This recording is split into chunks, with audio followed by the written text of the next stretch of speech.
Hello CM inter के प्यारे प्यारे दोस्तों, कैसे हैं आप सब? All good. आई होप सब कुछ बहुत बहुत बहुत अच्छा चल रहा होगा।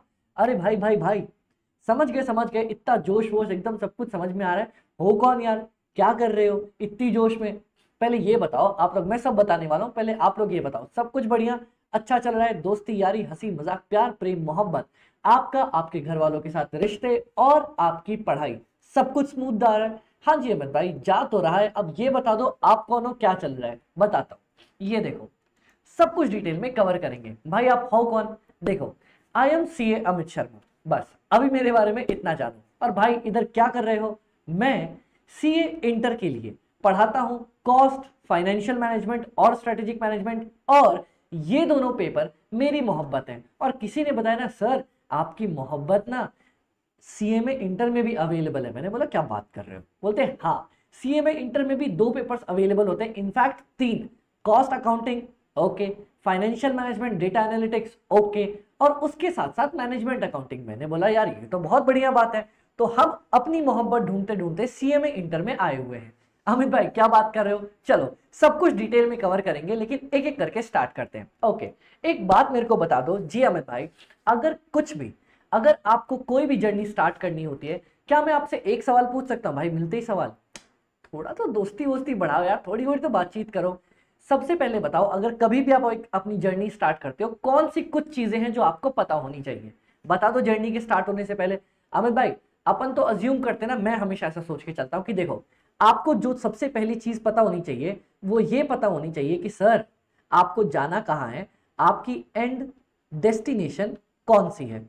जी अमित भाई ये तो एकदम सीधी सी बात है, समझ में आता है कि एंड डेस्टिनेशन कौन सी, ये तो पता होना चाहिए ना कहाँ जाना है। जी, साथ ही साथ दूसरा पॉइंट कि यार इस पूरी जर्नी में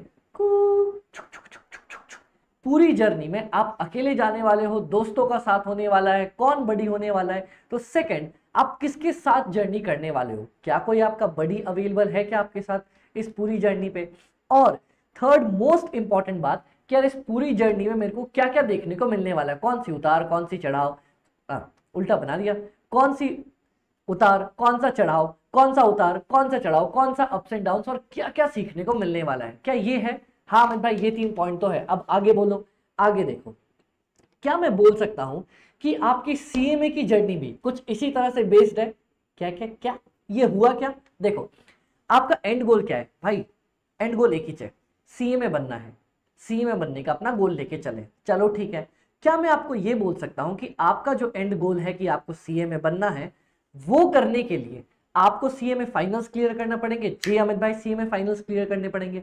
सीएमए फाइनल्स क्लियर करने के लिए आपको क्या फिलहाल अभी सीएमए इंटर क्लियर करना पड़ेगा। सीएमए इंटर क्लियर करने के लिए क्या आपको ग्रुप 2 क्लियर करना पड़ेगा। और अगर ग्रुप 2 क्लियर करना है तो उसमें एक प्यारा सा पेपर आता है एफएमडीए करके, financial management and data analytics, क्या वो भी क्लियर करना तो पड़ेगा। तो अगर मैं आपको बोलूं आपका जो मेन गोल है सीएमए बनने का, उसके लिए करंट अभी आपका गोल है कि सर मेरे को अभी सीएमए इंटर कंप्लीट करनी है। हाँ जी अमित भाई, अभी अपना गोल है कि मेरे को सीएमए इंटर कंप्लीट करनी है, डन। तो आपका पहला क्वेश्चन, उसका जवाब मैंने दे दिया, सर एंड गोल है मेरा सीएमए बनना, पर सीएमए बनने के लिए अभी मुझे कंप्लीट करना है मेरे सीएमए इंटर्स। ठीक है, बहुत अच्छी बात। नेक्स्ट, क्या आपके साथ कोई आपका बड़ी होने वाला है? तो ये क्या आपको कोई बंदा दिख रहा है क्या, बेचारा डिग्री विग्री होल्ड किया हुआ? यस, तो मैं बता दूं, I am CA Amit Sharma, I am a chartered accountant, I recently cleared my CA examinations in May 23 attempt, I had all India rank 30 at CA intermediate level. जी हाँ सही सुना, हमारी रैंक थी all India rank 30 at CA intermediate level. इसके बाद हमने अपनी आर्टिकलशिप कंप्लीट करी one of the best big fours, जिसका नाम है केपीएमजी, जहां से मैंने अपनी ऑडिट कंप्लीट करी। साथ ही साथ मैंने अपनी इंडस्ट्रियल ट्रेनिंग कंप्लीट करी है one of the top most investment banking firm Goldman Sachs से। भाई नाम तो सुना हुआ है। अच्छा ये पता है क्या, चलो ये छोड़ो, ये पता है क्या कि एक चार्टर्ड अकाउंटेंट को जब वो अपने इंटर्नशिप पीरियड में होता है, कितनी स्टाइपेंड या कितनी आर्टिकलशिप पे टाइम पे पेमेंट मिलती है? हाँ मेरे भाई थोड़ा बहुत रफ आइडिया तो है। अब जो आपको आइडिया है ना, एक बार सर्च करके देखना कि केपीएमजी कितना पे करती है इंटर्नशिप पे और गोल्डमैन कितना पे करती है इंटर्नशिप के टाइम पे, जहां पे मैंने इंडस्ट्रियल ट्रेनिंग करी थी। एक बार अभी जस्ट वीडियो पॉज करो और गूगल करके देखो, आपको पता चल जाएगा कि मैंने क्यों बोला कि मैंने केपीएमजी से और गोल्डमैन से अपनी आर्टिकलशिप करी और इसका क्या फायदा है वो आप खुद समझ जाओगे। ठीक है भाई, ये भी समझ में आया। मैं अभी फास्ट एजुकेशन के साथ एसोसिएटेड हूं और सीए इंटर लेवल पे cost accounting okay, financial management okay, strategic management हाँ, ये सारे पेपर्स पढ़ाता हूं और सीए फाउंडेशन लेवल पे अकाउंट्स पढ़ाता हूं। पर जैसा मैंने आपको कहा कि हमारी मोहब्बत ना कॉस्ट अकाउंटिंग, फाइनेंशियल मैनेजमेंट और स्ट्रेटेजिक मैनेजमेंट से है, क्योंकि जब आप देखोगे गोल्डमैन सैक्स में मैं एक डोमेन में काम करता था जिस डोमेन का नाम था FP&A। भाई ये क्या है? Financial planning and analysis. तो हमें क्यों बता रहा हूं? मैं क्यों बता रहा हूं? क्योंकि आपको पता चलेगा मेरी मोहब्बत ऐसी क्यों है। देखो, फाइनेंशियल प्लानिंग एंड एनालिटिक्स, अगर मैं आप लोगों से पूछूं क्या आप लोगों ने कभी बजट बनाया है क्या? यार यार यार मेरी बर्थडे पार्टी है, दोस्त को 5 रुपए का समोसा खिलाऊंगा और 2 रुपए का ये खिलाऊंगा और फिर उसके बाद चॉकलेट दूंगा और फिर ये दूंगा, फिर ये बजट बनाया क्या? हाँ, आपने तो बना लिया कि सर 5 का समोसा, 2 की चॉकलेट, 2 रुपए का टॉफी और फिर और कुछ करके 10 रुपए। एक दोस्त पे 10 रुपए खर्च होंगे। मेरे पास मान लो 13 दोस्त हैं, 130 रुपए, मम्मी से 70 रुपए जोड़ के अपना 200 रुपए मांग लूंगा, 70 रुपए की रिया को पार्टी दूंगा। ऐसा सोचा था क्या कभी? हाँ जी। तो एक बात बताओ, जब आप अपने लेवल पे बजट्स प्रिपेयर करते हो, क्या बड़ी बड़ी कंपनियां बजट्स नहीं प्रिपेयर करती होंगी? एकदम अमित भाई करती होंगी। अब चलो लेट्स फोकस। एक बात बताओ, अगर एक कंपनी को कोई भी आगे आने वाले सालों में अपने खर्चे करने हैं, कुछ परचेजेस करनी है, कुछ इन्वेस्टमेंट करनी है, सब कुछ का प्लानिंग होती होगी? एकदम होती होगी। प्रॉपर एनालिसिस होती होगी। ये काम किया जाता है FP&A टीम के द्वारा। फाइनेंशियल प्लानिंग, फाइनेंस की प्लानिंग करना एंड एनालिसिस, उसका एनालिसिस करना। इस फील्ड में काम करने के लिए आपको 3 पेपर्स की सबसे अच्छी नॉलेज होनी चाहिए। एक आपका कॉस्ट, क्योंकि आपको बहुत सारी चीजों की कॉस्ट निकालनी पड़ सकती है। नेक्स्ट आपका FM, क्योंकि ऑब्वियसली पैसे लाने हैं निकालने हैं। फाइनेंस का तो नॉलेज होना ही चाहिए। साथ ही साथ स्ट्रेटेजिक मैनेजमेंट, जो कि आपको बिजनेस के बारे में, धंधा कैसे करते हैं, धंधे में कौन से टाइम पे किस चीज को अप्लाई करना होता है, उसके बारे में बताएगा। तो ये 3 पेपर्स मैंने दिलो जान से समझे हैं, वो भी one of the top investment banking firms के साथ रह के। वहां पे अगर मैं बताऊं, मेरी हर वीक फ्राइडे को डिस्कशंस होते थे न्यूयॉर्क टीम के साथ और थर्सडे को डिस्कशंस होते थे लंदन टीम के साथ। तो हमने बहुत अच्छे से उस 1 साल के अंदर सारी चीजों को सीखा। तो बाबा मैं सिर्फ ये चीज पढ़ता नहीं हूं, मैंने इसको प्रैक्टिकली इंप्लीमेंट करके देखा है। इसीलिए, और जब प्रैक्टिकली इंप्लीमेंट किया तो बाबा जो मोहब्बत बनी इससे किया, अच्छा ऐसा भी हो सकता है। हम पढ़ते थे, अगर चलो मैं आपको लड़ना सिखाऊं, ऐसे मुक्के मारने, ऐसे करने, मजा इसमें नहीं आएगा। जब एक्चुअल फील्ड में जाके 2-3 धरोगे दमादम, तब जो एड्रेनलिन रश आएगा ना अंदर से, वो एग्जैक्टली मुझे मिला था। इसीलिए cost, financial management and strategic management, ये 3 पेपर्स मैं सीए इंटर लेवल पे पढ़ाता हूं। आप लोगों के लेवल पे मुझे पता चला यार सीएमए में मेरे पास कॉस्टिंग है, FM है, उसके साथ DA भी है, तो बाबा वो भी तो एनालिसिस के ऊपर है, और साथ ही साथ मैनेजमेंट अकाउंटिंग। तो ये बन गए मेरे दिलो जान से फेवरेट पेपर्स, और मैं सीएमए में ये सारे पेपर्स पढ़ाने वाला हूं। आज मैं बात करने वाला हूं FM और DA के बारे में। ओके अमित भाई, अपन अब इसके बारे में आगे बात करते हैं। फाइनेंशियल मैनेजमेंट और डेटा एनालिटिक्स, जो कि आपका पेपर नंबर 11 हुआ करता है।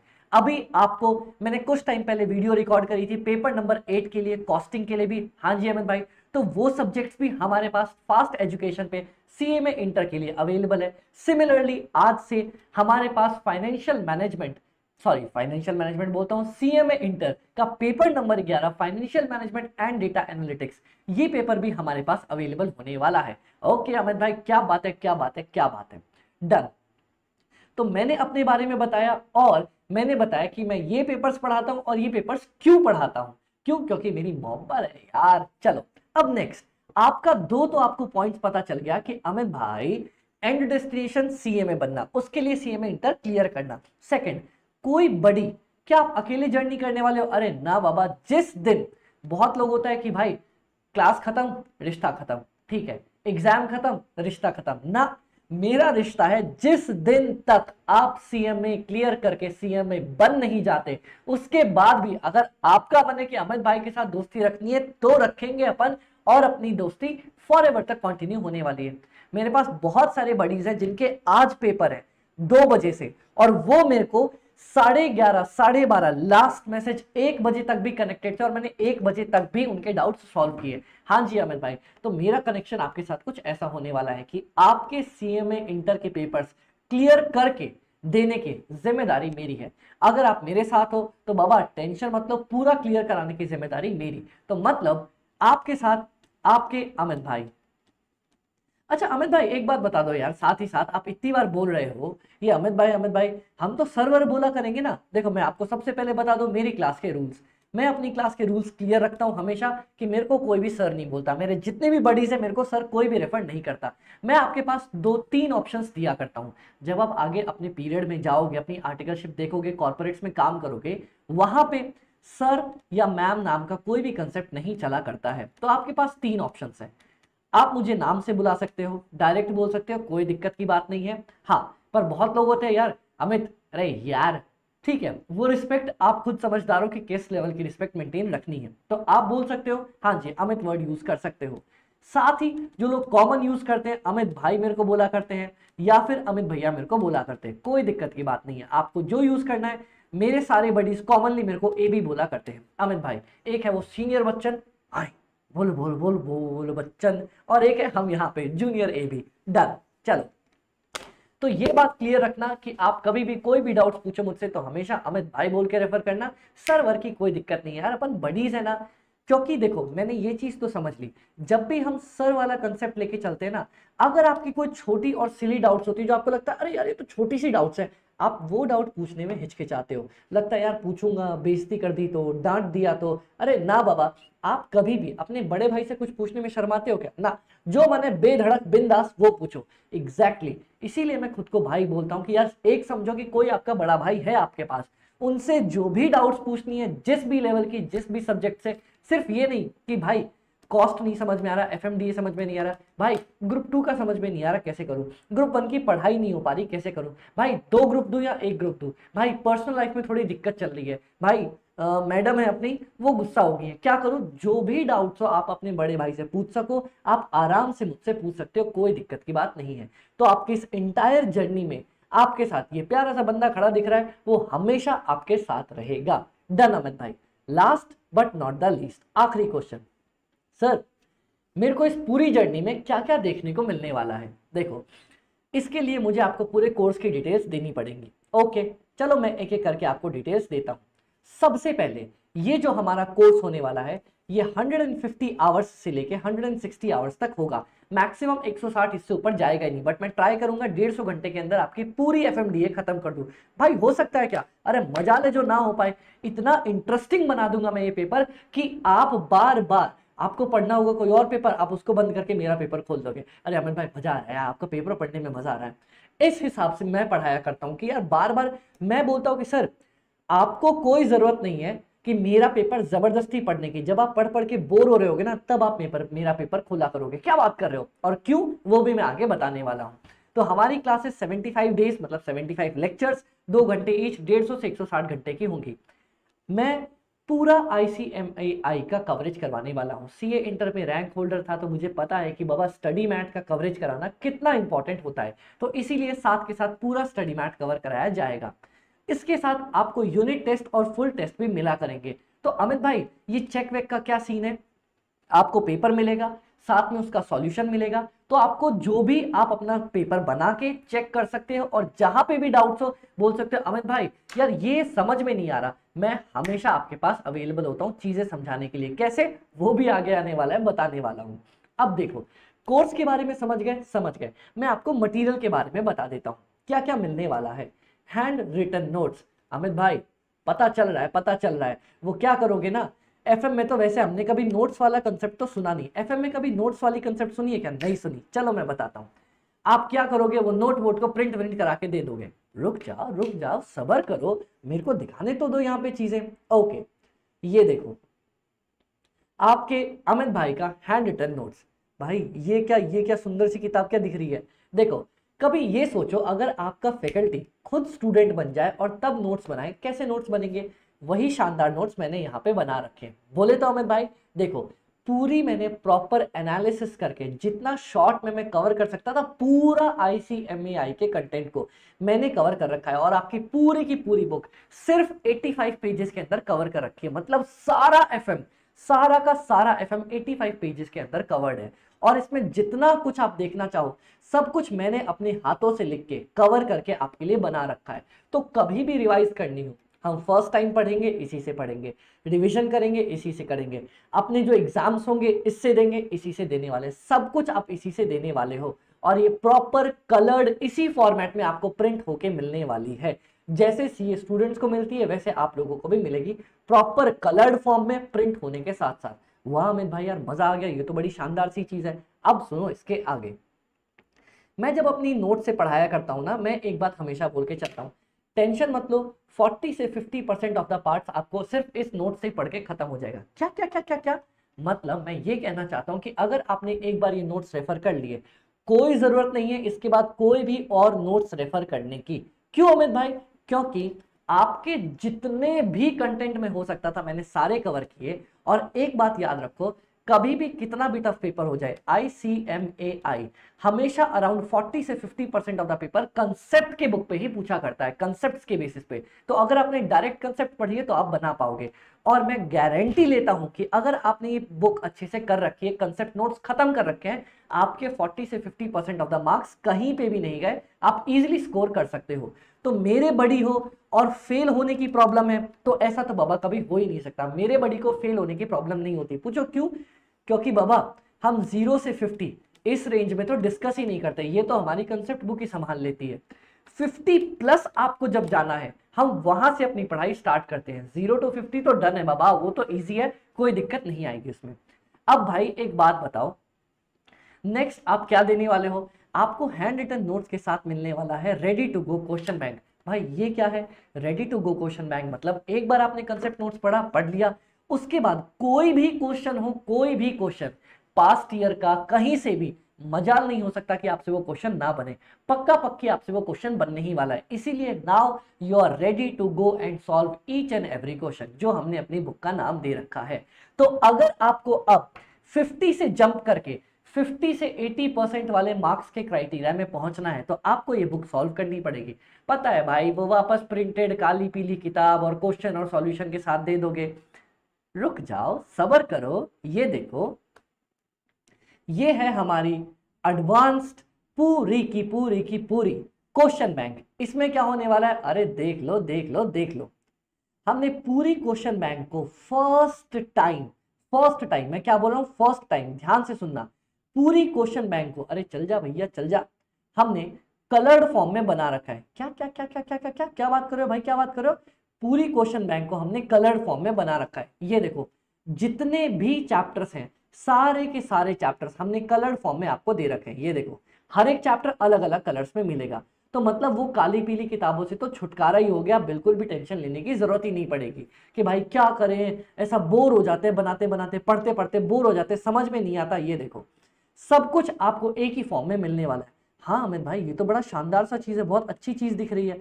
कभी भी डर लगे, टेंशन लगे कि यार क्या होने वाला है, कंसेप्ट नोट्स पढ़ो, क्वेश्चन बैंक खत्म करो, सब कुछ आप 50 से 80 के रेंज में लैंड करने वाले हो। तो मतलब अमित भाई हर एक चैप्टर अलग अलग कलर से, एकदम हर एक चैप्टर को हमने अलग अलग कलर से डाल रखा है। यार ये तो बड़ा शानदार है, एकदम शानदार है।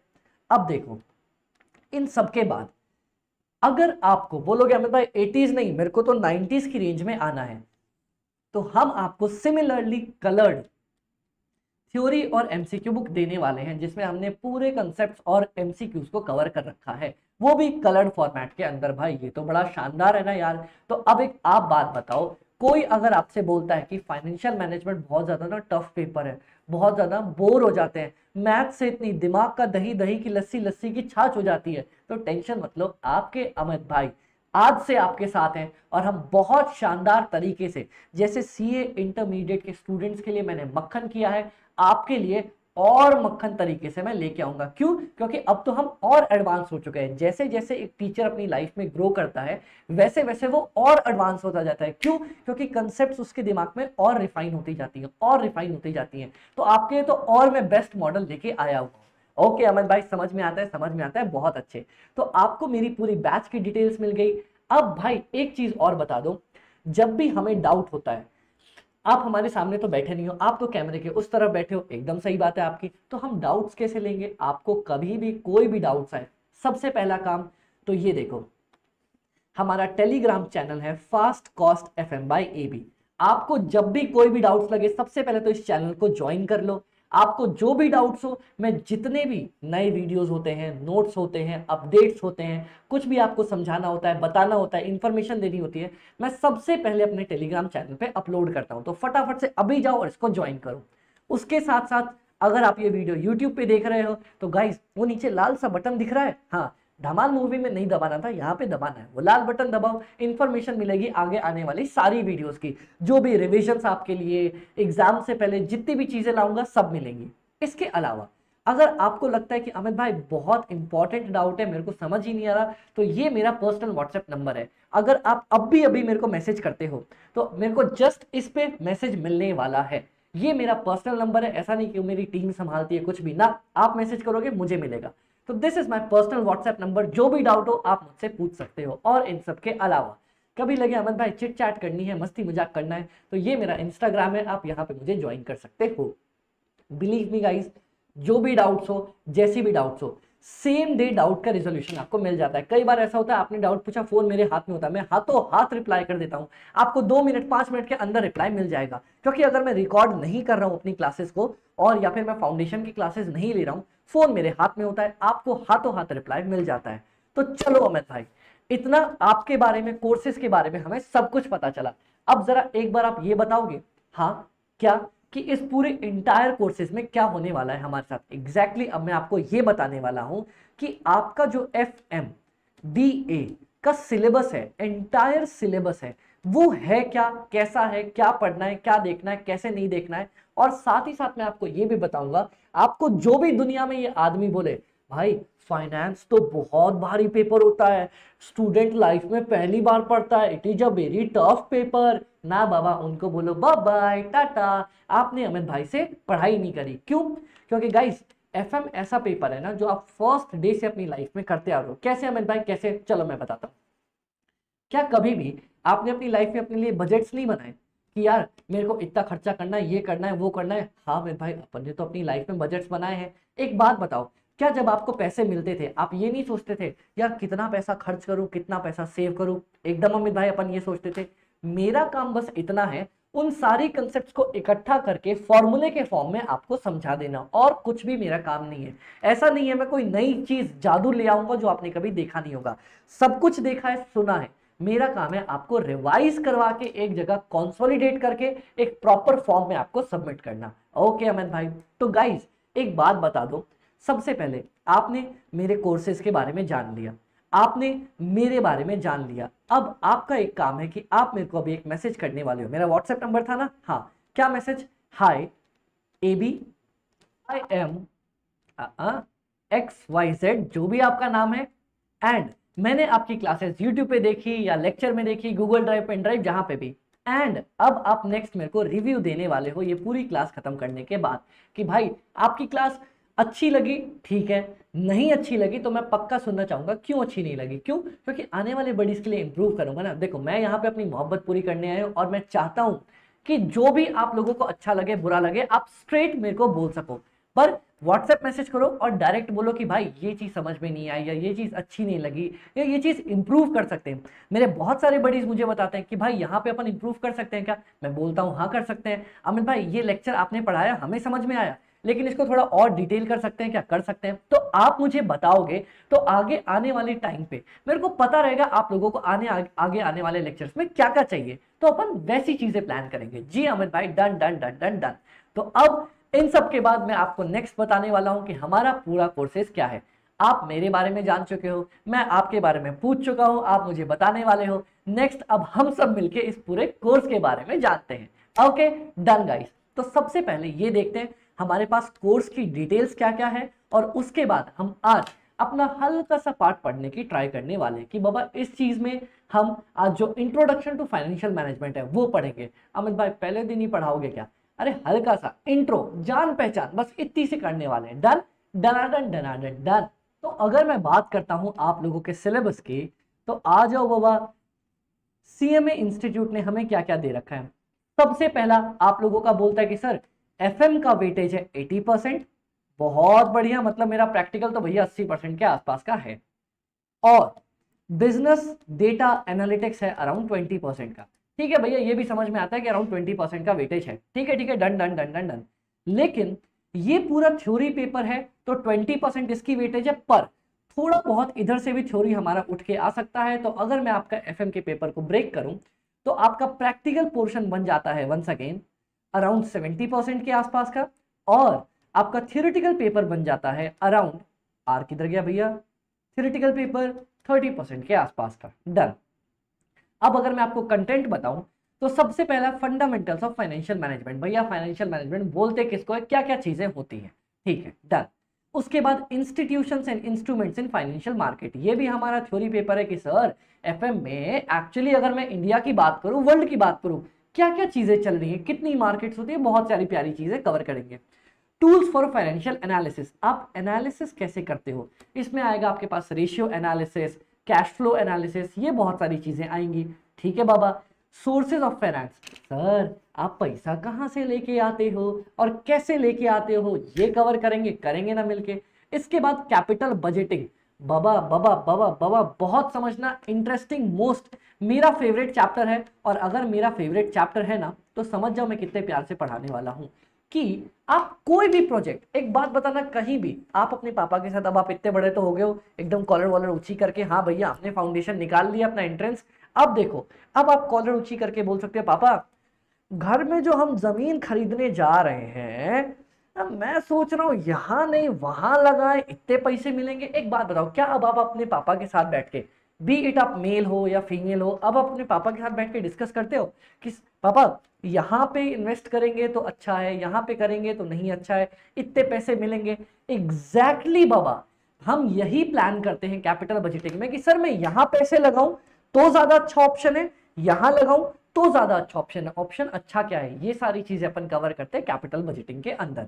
ठीक है। इसके बाद वर्किंग कैपिटल, पता है एक ऑर्गेनाइजेशन जो होती है ना, एक ऑर्गेनाइजेशन, आपको क्या लगता है ऑर्गेनाइजेशन पैसों का पेड़ लगा के रखती है क्या, अंदर एकदम गोडाउन में छोटा सा पैसों का पेड़ होता है, अच्छा तेरे को पैसे चाहिए, टक ले पैसे, टक ये ले पैसे, ऐसा होता है? नहीं बाबा, ऐसा नहीं होता है। तो कैसे काम करता है, देखो एक ऑर्गेनाइजेशन हमेशा दो तरह से उनको पैसों की रिक्वायरमेंट होती है। एक तो बड़े पैसों की रिक्वायरमेंट होती है, बहुत ज्यादा, अरे करोड़ों की जमीन खरीदनी है, करोड़ों की मशीन खरीदनी है। और एक छोटे छोटे खर्चे, सर लेबर आया, लेबर को चाय पिलाना, नीचे चाय वाले को पैसा देना है, बताओ। लेबर बोलता है सर मालिक मालिक सुनो ना, आज 200 रुपये अपने को एक्स्ट्रा चाहिए, क्या मेरे घर में बेटे का बर्थडे, उसको पार्टी देनी है, 200 रुपये।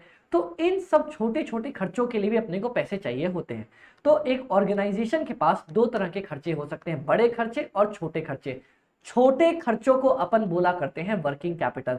मैं इतने ही आसान डेफिनेशन से उठा के आपको टॉप पे लेके जाऊंगा। छोटे खर्चों को वर्किंग कैपिटल, बड़े खर्चों को कैपिटल एक्सपेंडिचर, जिसको अपन कैपेक्स भी बोला करेंगे। मैं सब सिखाऊंगा, टेंशन क्यों लेते हो। तुम्हें जीरो से लेके, जीरो तो तुम हो नहीं क्योंकि तुम्हें वैसे ही बचपन से पढ़ रखा है, तुम 10-20% पे खड़े हो, यहां से तुम्हें 100% पे ले जाना मेरा काम है, डरो मत। Financing decision of the firm, कहां कहां से कितने पैसे उठाएं, ये सारा पार्ट हम कवर करने वाले हैं फाइनेंशियल मैनेजमेंट के अंदर। इसके बाद सर सुनो ना, डाटा एनालिटिक्स, जो भी आपके पास एक बिजनेस का डेटा आता है ना, उसको एनालाइज कैसे करना है, वो पूरा पोर्शन अपन कवर करने वाले हैं। इसमें 20% का वेटेज है। डन जी अमित भाई। तो ये बनती है हमारी पूरी financial management and data analytics, और ये पूरा पेपर हम कवर करने वाले हैं, वापस से बता दूं, 150 आवर्स के अंदर। ठीक है, 75 लेक्चर्स होने वाले हैं जी अमित भाई। साथ ही साथ आप लोगों को कलरफुल बुक्स मिलने वाली हैं, जो मैं दिखा देता हूं। ये देखो क्वेश्चन बैंक, डन। उसके बाद हैंड रिटन नोट्स, अरे किधर गया भैया, हाँ ये अपने हैंड रिटन नोट्स जी अमित भाई, ये भी डन, ये भी आपको मिलने वाले। एमसीक्यू की बुक देखो ना बाबा, एक बार देखो ना जरा, इतने प्यारे नोट्स जो आप लोगों को लास्ट के टाइम में भी रिवाइज करने को मदद करे, कितनी मेहनत से बनाया अपन ने जी अमित भाई। डन जी जी जी जी जी, कोई दिक्कत नहीं। अब यहां तक करने के बाद देखो, मैं अगर आपको एक एक बताऊं तो इंट्रो में सर फाइनेंशियल मैनेजमेंट के बारे में बताएगा कि फाइनेंशियल मैनेजमेंट बोलते किसको है। ठीक है भैया। उसके बाद एक टाइम वैल्यू वाला चैप्टर बताएगा, ठीक है, वो अपन बाद में पढ़ेंगे। रिस्क एंड रिटर्न वाला चैप्टर पढ़ाएगा कि sir x एंटे, x post return, ये सब क्या होता है, सब अपन आराम से पढ़ेंगे। फिर उसके बाद सर कितने लोग इंडिया के फाइनेंशियल मार्केट में काम करते हैं, आरबीआई हो गया, एनबीएफसी हो गया, इंश्योरेंस कंपनी हो गया, इन सब के बारे में थ्योरी है, पढ़ लेंगे। प्राइमरी मार्केट, सेकेंडरी मार्केट, ये पूरा थ्योरी है आपका, ये भी पढ़ाऊंगा।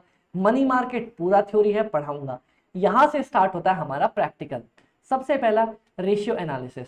गाइस मेरे को सीए इंटर में बडीज ने बोला था सर पूरे रेशियो चैप्टर में आई लग गई, पूरे चैप्टर में 34 के आसपास फॉर्मूलेज हैं एंड मैंने पूरे चैप्टर को 5 फॉर्मूले के अंदर खत्म कर रखा था। और सारे बडीज ने बोला अमित भाई ये चमत्कार सिर्फ आप ही कर सकते थे, इतने प्यारे तरीके से फॉर्मूलेज को कवर करना। और जब आप मेरी वीडियो ऑलरेडी डल रखी है सीए इंटर की, आप देखना चाहो जाके देख लो, कितने प्यारे फॉर्म में अपन ने सारे रेशियोज कवर किए थे। Done. Sources of finance and cost of the capital, इसमें अपन जितने भी आप कैपिटल रेज करोगे उसके बारे में पढ़ेंगे। सर पैसा कहां से उठाऊं, कितना उठाऊं, कैसे उठाऊं, हर एक चैप्टर मैं आपको इन डिटेल लेके जाऊंगा और सब कुछ कवर करवा के देने वाला हूं। हमारे कोर्स में मैं आपको ये भी बता देता हूं साथ के साथ, सबसे पहले हम फाइनेंशियल मैनेजमेंट का पूरा पार्ट कवर करेंगे और उसके बाद लास्ट के मंथ में आपको बिजनेस का डेटा एनालिटिक्स वाला पोर्शन मिलने वाला है। ठीक है अमित भाई, डन, समझ में आया, कोई दिक्कत की बात नहीं। परफेक्ट। तो अब आ जाओ, आप और मैं मिलके शुरुआत करने वाले हैं अपने प्यारे पेपर फाइनेंशियल मैनेजमेंट की। ओके जी अमित भाई। तो गाइस मैं आप लोगों को लेक्चर स्टार्ट करने से पहले ना एक दो डायलॉग अपने बताना चाहता हूं जो मैं पूरे लेक्चर्स में यूज किया करता हूं। सबसे पहले, अंग्रेजों ने अंग्रेजी ऐसी बनाई है कि हर शब्द में उसका मतलब छोड़ दिया है। कैसे, मैं आपको बताऊंगा। और कभी भी मैं आपसे पूछूं बिल्ली कौन है तो वो बताना कि बिल्ली वो है जो बिल्ली की तरह म्याऊं म्याऊं करती है। Done done. अब इसी बेसिस के ऊपर हम फाइनेंशियल मैनेजमेंट स्टार्ट करने वाले हैं। चलो बताओ बिल्ली कौन है भाई? बिल्ली वो है जो बिल्ली की तरह म्याऊं म्याऊं करती है। ठीक है, तो अगर मैं आपसे पूछूं कि सर फाइनेंशियल मैनेजमेंट क्या है, तो क्या आप लोग मुझे ये बोल सकते हो अमित भाई कुछ ना कुछ तो ये फाइनेंस से रिलेटेड होगा ही होगा और कुछ ना कुछ ये मैनेज करने की बात कर रहा होगा। बताओ बात सही है क्या? हाँ अमित भाई बात तो सही है। तो अगर मैं बोलूं क्या ये आपका फाइनेंशियल मैनेजमेंट, रुक जाओ मेरे को देखने दो भैया, अरे ये रहे, मिल गए पैसे, very good very good very good. ये देखो अमित भाई पैसे दिखा रहे हो क्या, फ्लेक्स कर रहे हो? अरे फ्लेक्स नहीं कर रहा, पढ़ा रहा हूं पढ़ाने के लिए, 10-20 रुपए में क्या ही फ्लेक्स कर लूंगा मैं। ठीक है डन। चलो एक एक करके, ये दिख रहे हैं नोट्स आपको? हाँ जी अमित भाई। फाइनेंशियल मैनेजमेंट ओवरऑल क्या बोलेगा? बोलेगा सर अपने फाइनेंसेस को मैनेज करना फाइनेंशियल मैनेजमेंट बोला जाएगा। अब अगर मान लो मेरे पास 200, 220, 230, 240 और मैं देख लूं मेरे पॉकेट में कुछ है क्या, किधर उधर कहीं से कुछ निकले तो उसको भी ऐड करके फिर मैं पढ़ाना स्टार्ट करूं। हाँ कुछ तो निकला, अरे 100 रुपए निकले, वाह क्या बात है। अलग अलग पॉकेट से जब भी पैसे निकलते बड़ी खुशी होती है। चलो चलो चलो चलो, अब मेरे पास हो गए 340 रुपीज। ये 200 रुपए, हाँ ये 100 रुपए, हाँ ये 20 रुपए, हाँ ये 10 रुपए और ये वापस से 10 रुपए। Perfect perfect perfect perfect perfect. चलो अब आप लोग मुझे बताओगे जी अमित भाई मेरे पास अभी 340 रुपए है। हाँ जी अमित भाई 340 रुपए है। इस 340 रुपए को, इस फाइनेंसिस को मैनेज करना कि भाई मैं इससे क्या क्या कर सकता हूं। इस 340 रुपए से हो सकता है 200 रुपए की अभी मैं कोई अच्छा सा खाना ऑर्डर कर सकता हूं, हो सकता है या तो 200 का खाना ऑर्डर कर सकता हूं। क्या ऐसा नहीं हो सकता क्या 40 रुपए से रोड साइड कोई थाली ऑर्डर कर लूं? वो भी तो कर सकता हूं। खाना 200 का भी खा सकता हूं, खाना मैं 40 रुपए का भी खा सकता हूं, या फिर 100 रुपए की भी थाली ऑर्डर में कर सकता हूं। तो अब एक बात बताओ, फाइनेंशियल मैनेजमेंट मेरे को यही सिखाएगा कि सर इतने सारे ऑप्शंस में से 200 की थाली, 100 रुपए की थाली, 40 रुपए की थाली, आपको कौन सी थाली ऑर्डर करनी चाहिए, कौन सी थाली बेटर होती है, कैसे अपने फाइनेंसेस को मैनेज किया जाएगा। तो देखो इन लेमन लैंग्वेज फाइनेंशियल मैनेजमेंट का मतलब होता है सर फाइनेंस और मैनेजमेंट, मतलब अपने फाइनेंसेस को मैनेज करना। मतलब एक बात बताओ, आंख बंद करके याद रखना, आंख बंद करके, फाइनेंशियल मैनेजमेंट पे किधर गया किधर गया किधर गया, फाइनेंशियल मैनेजमेंट। हाँ जी अमित भाई एक बात बताओ, पैसे से रिलेटेड कौन सी ऐसी बात है, पैसे से रिलेटेड कौन सी आपकी ऐसी बात है जो आपकी दादी, नानी, पापा, मम्मी, भैया सबने सीनियर ने बताई होगी कभी ना कभी लाइफ में। पैसा कभी भी रुकता नहीं, पैसा मनी डजंट स्टे। मनी के नेचर में ही है, पैसा या तो आएगा या तो पैसा जाएगा। क्या बोला अमित भाई? पैसा या तो आएगा या तो जाएगा, पैसा या तो आएगा मेरे पास या तो मेरे से जाएगा, या तो मेरे पास आएगा या तो मेरे पास से जाएगा, या तो आएगा या तो जाएगा। तो फाइनेंशियल मैनेजमेंट, देखो मैं कैसे डेफिनेशन निकाल के दिखाता हूं। मैंने आपको बोला सर फाइनेंशियल मैनेजमेंट का मतलब है ओन फाइनेंसेस को मैनेज करना। ठीक है सर, इसी चीज को मैं दोबारा लिखता हूं। क्या मैं वापस से इसको बोल सकता हूं? फाइनेंसेस का मतलब है इनफ्लो ऑफ मनी। आप एक बार मनी समझो, पैसा या तो आएगा, आउटफ्लो ऑफ मनी, या तो पैसा जाएगा। तो क्या मैं इन शॉर्ट आपको यह बोल सकता हूं कि पैसे का आना इनफ्लो ऑफ द मनी और पैसे का जाना आउटफ्लो ऑफ द मनी, इसी दोनों चीज को अपन मैनेज करते हैं, जो बनता है हमारा, बता दो, फाइनेंशियल मैनेजमेंट का चैप्टर। बताओ पूरा सब्जेक्ट जो आपका फाइनेंशियल मैनेजमेंट बनता है क्या इसी चीज से बनता है? सर लेमन लैंग्वेज में फाइनेंशियल मैनेजमेंट का मतलब है अपने फाइनेंसेस को मैनेज करना। चलो मैंने अपने फाइनेंसेस जेब में रख लिए। So it simply means the management of the finances, अपने फाइनेंसेस को मैनेज करना। या फिर मैं बोल सकता हूं सर इनफ्लो को मैनेज करना, पैसा आएगा पंख लगा के और जाएगा उससे डबल पंख लगा के, पैसे का आना पैसे का जाना, इस मैनेजमेंट को बोलते हैं फाइनेंशियल मैनेजमेंट। Done done. अब एक बात समझना, मोस्ट इंपॉर्टेंट क्वेश्चन है फाइनेंशियल मैनेजमेंट के अंदर। जैसे जब बाहुबली रिलीज हुई थी उस टाइम पे मोस्ट इंपॉर्टेंट क्वेश्चन क्या था? कटप्पा ने बाहुबली को क्यों मारा? तो फाइनेंशियल मैनेजमेंट के भी अंदर ना मोस्ट इंपॉर्टेंट 3 टाइप के क्वेश्चन होते हैं। कौन कौन से? सर 2 क्वेश्चन तो हमें पता है, पैसा आएगा लेकिन कहां से आएगा? पैसा कहां से आएगा? इनफ्लो होगा लेकिन कहां से? ठीक है, पैसा आप आता है तो इन्वेस्ट कर देते हो, पैसा इन्वेस्ट करोगे, ठीक है, लेकिन इन्वेस्ट कहां करोगे? ये मेरा सेकंड मोस्ट इंपॉर्टेंट सवाल होता है। और थर्ड मोस्ट इंपॉर्टेंट सवाल होता है, सर कभी आपने अकाउंट्स पढ़ रखा है? हाँ मैं भाई अकाउंट्स पढ़ा तो है हमने जिंदगी में। उसमें आपको पता है इक्विटी शेयर होल्डर नाम का एक बंदा होता है जो आपकी कंपनी के इक्विटी शेयर खरीदता है। हाँ हाँ हाँ भाई पढ़ा था कभी। कोई इक्विटी शेयर्स मतलब मेन मालिक जो कंपनी का होता है, उस मालिक को कितना डिविडेंड देना है, ये भी, हाउ मच डिविडेंड, कितना डिविडेंड देना है, ये भी हम लोग का one of the important question हुआ करता है फाइनेंशियल मैनेजमेंट में। तो फाइनेंशियल मैनेजमेंट पूरी की पूरी 3 क्वेश्चन के ऊपर मिलकर बच जाएगी। कौन कौन से 3 क्वेश्चन अमित भाई? सबसे पहला, पैसा तो आएगा भैया, काम करोगे पैसा तो आएगा, पैसा कहां से आएगा? इनफ्लो ऑफ द फंड्स कहां से होगा?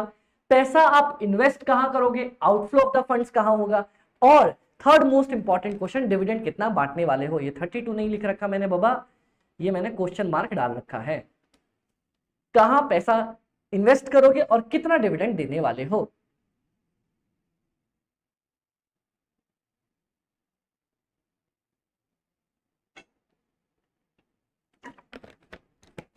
प्यास लग जाती है बोलते बोलते बहुत ज्यादा। जी अमित भाई done done done done done done done.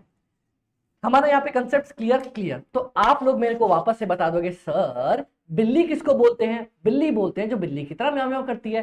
Financial management किसको बोलते हैं? सर फाइनेंशियल मैनेजमेंट बोलते हैं अपने, वापस एग्जांपल पकड़ता हूं, अपने फाइनेंसेस को मैनेज करना। भगवान जी की जय।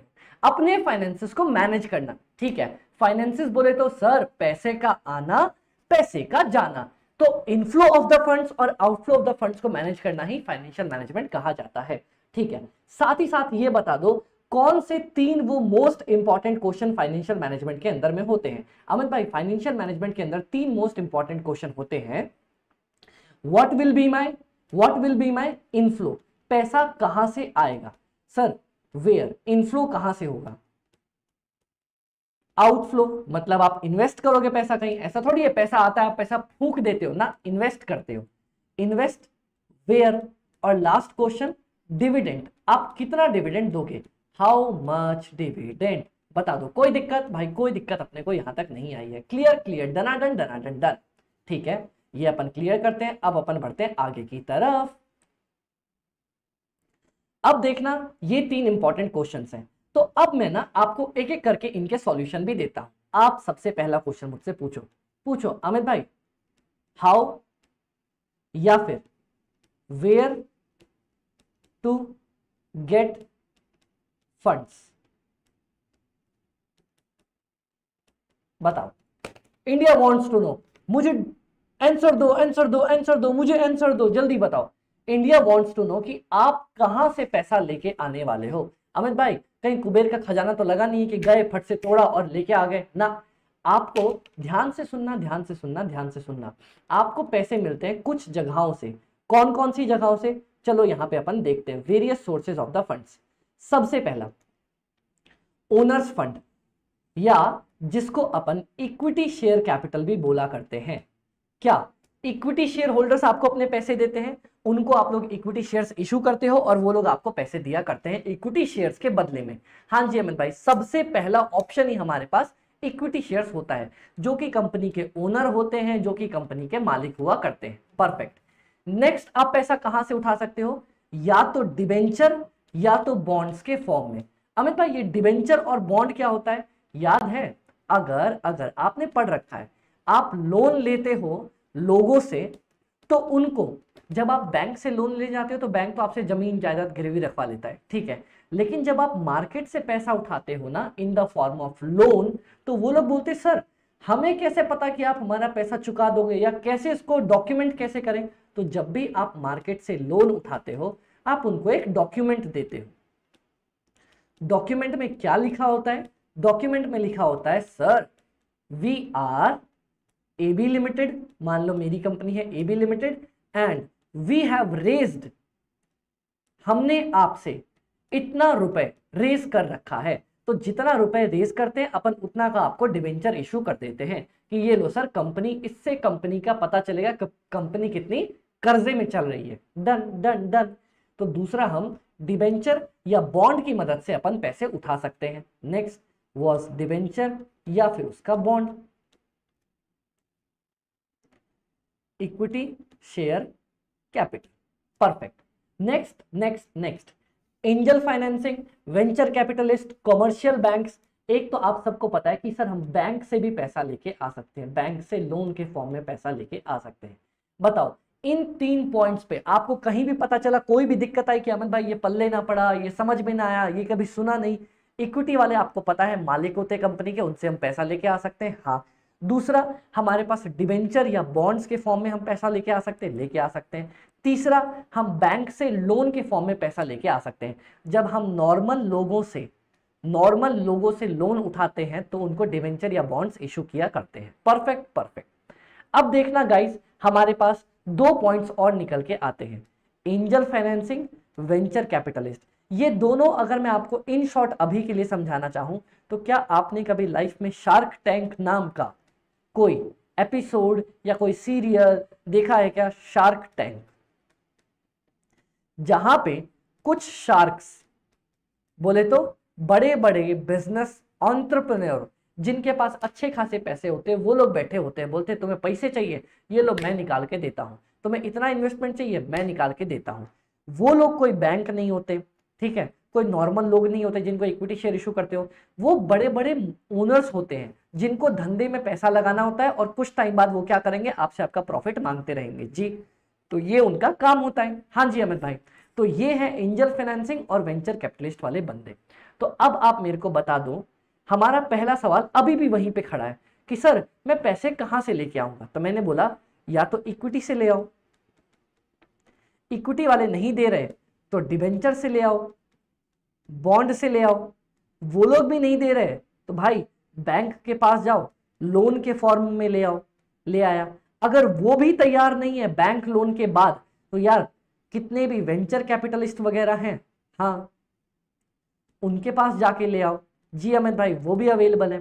तो अब चलो, मुझे ये तो पता चल गया सर इतनी जगह पे सामान मिलता है। एक बात बताओ, चलो मैं आपको एग्जांपल ले लेता हूं, कभी भी जिंदगी में गड़बड़ नहीं करोगे। आपको चाहिए आटा, ठीक है, आटा खरीदना है, और आप 4 दुकानों में गए, इक्विटी की दुकान में, ठीक है, डिबेंचर की दुकान में, ठीक है, बैंक लोन की दुकान में, ठीक है, और उसके बाद आप गए वेंचर कैपिटलिस्ट की दुकान में। चारों दुकान में आप बताओ आप किसकी दुकान से आटा खरीद के लेके आओगे?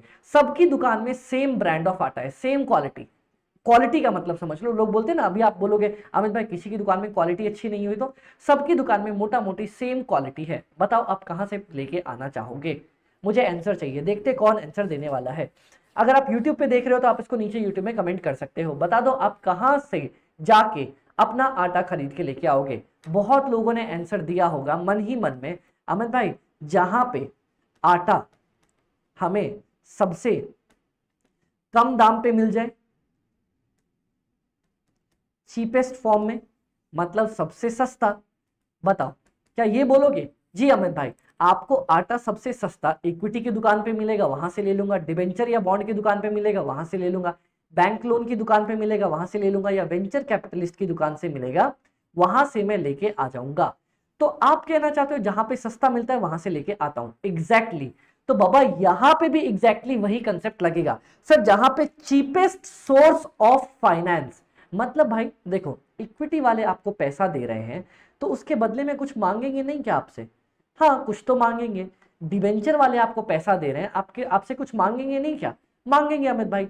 बैंक लोन वाले आपको पैसा दे रहे हैं, आपसे कुछ मांगेंगे नहीं क्या? मांगेंगे अमित भाई। तो बाबा जो भी, अगर मान लो आपने इससे 100 रुपए लिए, आप सबसे 100 रुपए उठाओगे।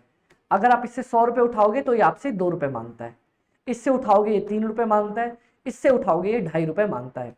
तो आप बताओ आप कहां से पैसा उठा के लेके आना चाहते हो? अमित भाई हम इससे उठा के लाएंगे, क्योंकि अगर मैं 100 रुपए मांग लेने जाऊंगा तो ये मुझसे 2 रुपए एक्स्ट्रा मांगा करेगा पेमेंट के टाइम पे, कि भाई 2 रुपए ज्यादा चुकाना।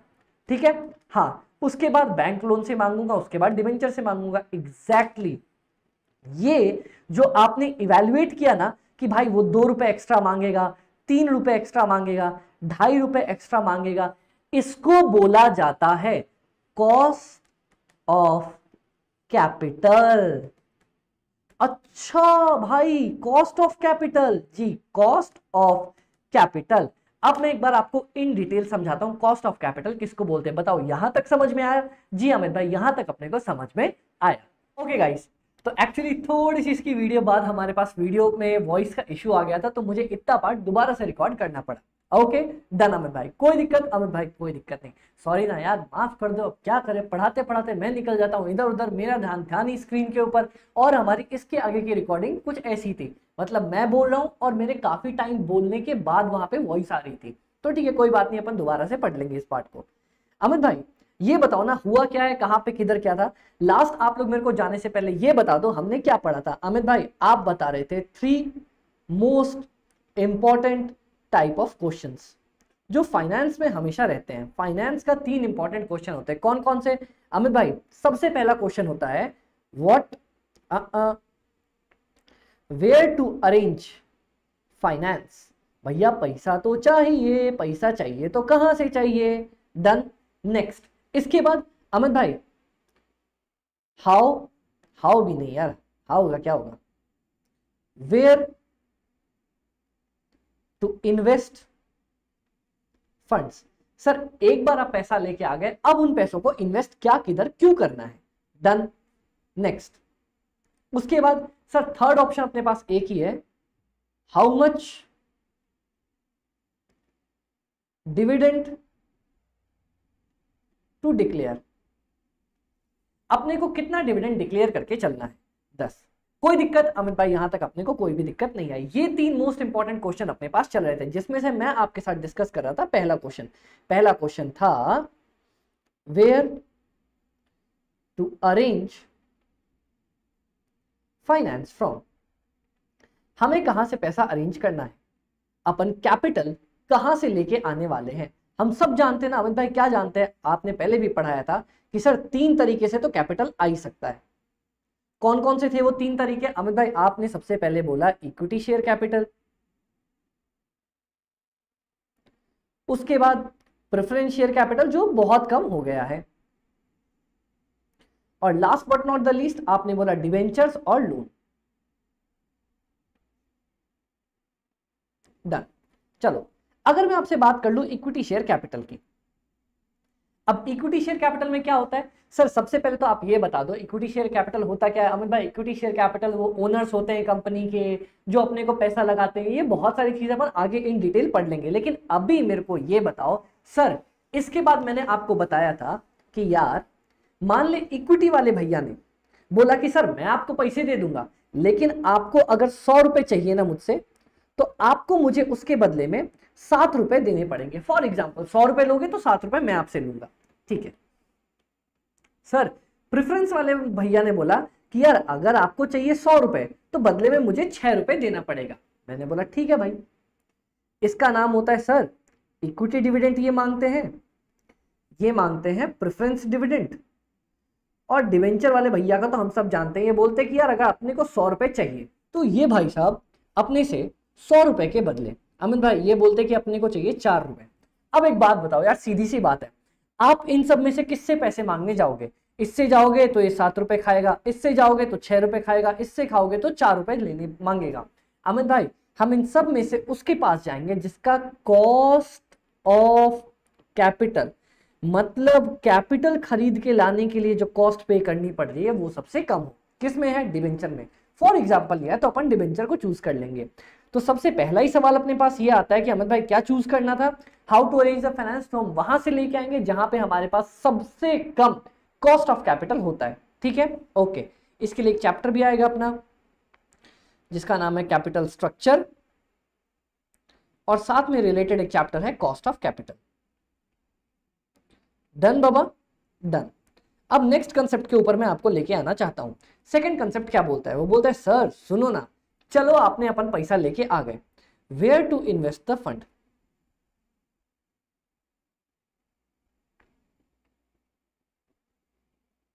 सर अपन फंड्स को इन्वेस्ट कहां करने वाले हैं?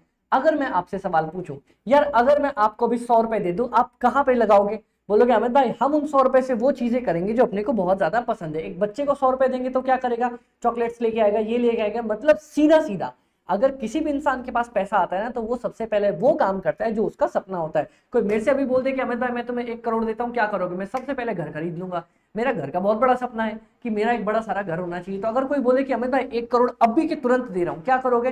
तुरंत हाथों हाथ में घर खरीद लूंगा, तुरंत, कोई टेंशन की बात नहीं। तो हम वो करते हैं जिसमें अपने को सबसे ज्यादा फायदा होता है, चीजें अच्छी लगती है, पसंद होता है, ठीक है।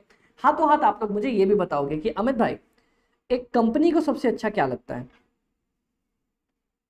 देखते कौन कौन सही सही जवाब देगा। अमित भाई एक कंपनी को सबसे ज्यादा पसंद होता है प्रॉफिट। बहुत बढ़िया, कंपनी काम ही प्रॉफिट के लिए करती है ना। जी अमित भाई, तो अगर मैं आपसे सीधा कहूं we will invest in that option, उस ऑप्शन में इन्वेस्ट करेंगे वेयर, सर अरे सर क्यों लिख रहा हूं, where profit will be maximum. Sir आप ऐसी जगह पे पैसा लगाना चाहोगे ना जहां से आप प्रॉफिट सबसे ज्यादा कमा सको। जी अमित भाई, अब एक बात समझना, सर जो आप पैसे रखते हो ना अपने पास, पैसे 2 तरह की अपनी रिक्वायरमेंट्स को पूरा करते हैं। क्या बात कर रहे हो अमित भाई? हाँ जी मियाँ, क्या बात कर रहे हैं तुम? पैसे को 2 जगह पे, कौन सी 2 जगह पे लगाते हैं अपन? मैं बताता ना तुम्हें। सबसे पहले अपन पैसा कहां लगाएंगे अमित भाई? 2 खर्चे देख लो, एक तो होता है बिग एक्सपेंडिचर और एक होता है अपना डेली का एक्सपेंडिचर। हाँ अमित भाई 2 तरह के अपने खर्चे होते हैं, एक बड़ा खर्चा और एक डेली का एक्सपेंडिचर। हाँ अमित भाई, सर बड़े खर्चे आपने कंपनी में देखा होगा। क्या देखा होगा? कंपनी अगर बड़े बड़े जो मशीन्स खरीदती है, जैसे मान लो कंपनी ने मशीन्स परचेज करी, आपने देखा होगा कंपनी बड़ी बड़ी बिल्डिंग्स परचेज करती है ताकि अपना ऑफिस ओपन कर सके। आप देखते हो कि कंपनी मशीन्स के साथ साथ बहुत ज्यादा लेट से मान लो लैंड भी परचेज करती है कि यार इसमें अपन अपनी प्रोडक्शन करेंगे। कंपनी फैक्ट्री भी ओपन करती है, राइट। ये बड़े खर्चे, इनमें छोटा मोटा अमाउंट नहीं होता, इनमें करोड़ों के करोड़ों रुपए लगे होते हैं। अब आते हैं कुछ डेली एक्सपेंडिचर अमित भाई, जैसे सर स्टाफ को अपने को चाय पिलानी होती है रोज की, सर रोज का जो अपना प्रिंटिंग का वर्क होता है, सर अपने जो इलेक्ट्रिसिटी के खर्चे होते हैं, ठीक है, ये सारे खर्चे जो रोजमर्रा के खर्चे होते हैं थोड़े बहुत अपने को करने पड़ते हैं, इनको बोला जाता है डेली एक्सपेंडिचर। तो पता है गाइस, शायद मैंने आप लोगों को पढ़ाया भी है, पढ़ाया है क्या? नहीं अमित भाई अभी तक शायद आपने नहीं पढ़ाया। तो देखो सीधी सी बात, सर आप पैसा कहां इन्वेस्ट करोगे? वहां इन्वेस्ट करोगे जहां आपको प्रॉफिट होता है। कंपनी के अंदर 2 तरह के बड़े खर्चे, मतलब 2 तरह के खर्चे होते हैं। कौन कौन सा अमित भाई? एक होता है अपना सबसे बड़ा खर्चा, ठीक है, जैसे कि मशीन्स खरीदना, बिल्डिंग्स खरीदना, लैंड खरीदना, फैक्ट्री खरीदना। एक होता है छोटा खर्चा, स्टाफ, प्रिंटिंग, इलेक्ट्रिसिटी का। जितने भी बड़े खर्चे हैं उन सब खर्चों को अपन बोला करते हैं कैपिटल एक्सपेंडिचर। मतलब सर इन शॉर्ट अगर मैं आपसे बात करूं तो बड़े बड़े एक्सपेंडिचर्स को बोला जाता है कैपिटल एक्सपेंडिचर, क्योंकि आपका बड़ा सारा कैपिटल उसमें लगा होता है। और जितने भी छोटे खर्चे होते हैं ना उनको बोला जाता है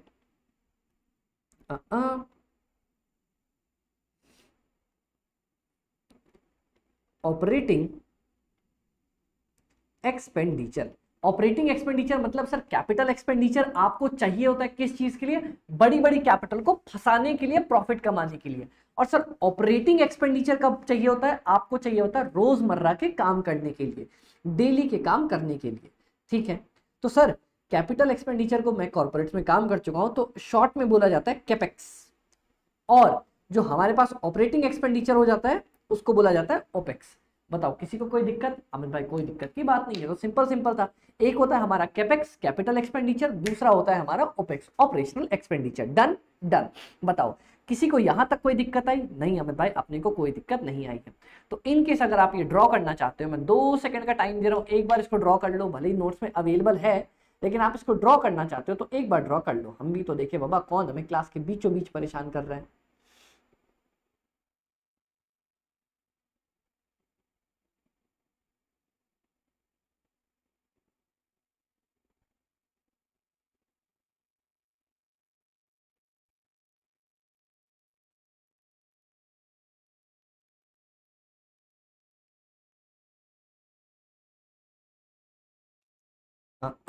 नोट कर लो नोट कर लो नोट कर लो। जी अमित भाई अब आ जाओ, मैं यहाँ पे आपको दिखाना चाहूंगा। ओके सर, ये वाला क्वेश्चन तो अपन ने डिस्कस कर लिया कि हम पैसे कहाँ से लेके आने वाले हैं। वहां से लेके आएंगे जहां पे सबसे सस्ते रेट पे मिल रहा हो। ठीक है सर, अपन पैसा इन्वेस्ट कहाँ पे करेंगे? अपन पैसा वहां पे लगा रहे हैं जहां से मुझे पैसे कमाने की सबसे ज्यादा जरूरत, मतलब सबसे ज्यादा प्रॉफिट मिलने के चांसेस है। जी अमित भाई, तो देखो वेरियस सोर्सेज कौन कौन से थे? सबसे पहला अमित भाई owner's equity, equity share capital, फिर debenture and bond. Okay Amit भाई, फिर आप सर बैंक से लोन उठा सकते हो या वेंचर कैपिटलिस्ट, ये भी लोग होते हैं, जैसे शार्क टैंक वगैरह देखी थी ना। हाँ जी अमित भाई। अब नेक्स्ट था अमित भाई इन्वेस्टमेंट या यूटिलाइजेशन ऑफ द फंड्स। मैंने बोला सर या तो आप एक काम कर सकते हो, आप बड़े बड़े एक्सपेंडिचर कर सकते हो जिसको अपन बोला करते हैं फिक्स्ड एक्सपेंडिचर या फिक्स्ड एसेट्स खरीदने के लिए। मतलब सर एक बार ये तो मैं आपको डिलीट ही कर देता हूं। सर एक होता है बड़ा बड़ा खर्चा और दूसरा होता है सर अपना डेली का खर्चा। सर बड़े बड़े खर्चों का नाम अपन ने बता रखा था अमित भाई, अपन ने क्या नाम बता रखा था? बड़े बड़े खर्चों का नाम अपन ने बता रखा था कैपिटल एक्सपेंडिचर, और इसको बोल रखा था ऑपरेशनल एक्सपेंडिचर। मतलब सर इसको इन शॉर्ट बोला जाए तो अपन ने बोला था कैपेक्स और इसको बोला था अपन ने ओपेक्स। अब जल्दी जल्दी मुझे ये बता दो कौन सा किस काम में आता है? जो बड़े बड़े एक्सपेंडिचर होते हैं वो किस लिए आते हैं? सर जो भी आपका फिक्स्ड एसेट्स है ना, प्लांट हो गया, मशीनरी हो गया। सर मशीन ले लिया आपने, लैंड खरीद लिया आपने, फैक्ट्री खरीद लिया आपने, ये सारी चीजें करने के लिए अपन ने क्या किया अमित भाई? फिक्स्ड एसेट्स खरीदने के लिए बड़े खर्चे किए, बड़े खर्चे का नाम था capital expenditure. Clear clear. Sir daily के रोजमर्रा के जो आप खर्चे कर रहे हो ना, जिसको ऑपरेशनल एक्सपेंडिचर बोलते हैं, वो अपन करते हैं अपनी वर्किंग कैपिटल के लिए। मतलब सर रोज रोज के खर्चों को मेंटेन करने के लिए, कि छोटे मोटे खर्चे जैसे मान लो सर डेटर्स हैं अपने पास, मैं बेचता हूं, उधार पे बेच दिया, मैं किसी से उधार पे ले आया, मेरे पास रॉ मटेरियल का स्टॉक पड़ा हुआ है। तो सर जो भी आपके पास करंट एसेट्स और करंट लायबिलिटी के लिए आप खर्चा करते हो उसको बोला जाता है वर्किंग कैपिटल। हमें भाई करंट एसेट्स करंट लायबिलिटी सब दिमाग के ऊपर से जा रहा है, टेंशन मतलब अभी अपन सब कुछ पढ़ने वाले हैं। बताओ किसी को कोई दिक्कत यहां तक? नहीं हमें भाई कोई दिक्कत नहीं है। चलो तो इतना तक अगर देखना चाहो तो देख लो, 2 मिनट का टाइम। मेरी पानी की बोतल की तरह, मैं पानी की बोतल ले आऊं, एक बार सामने रखी है।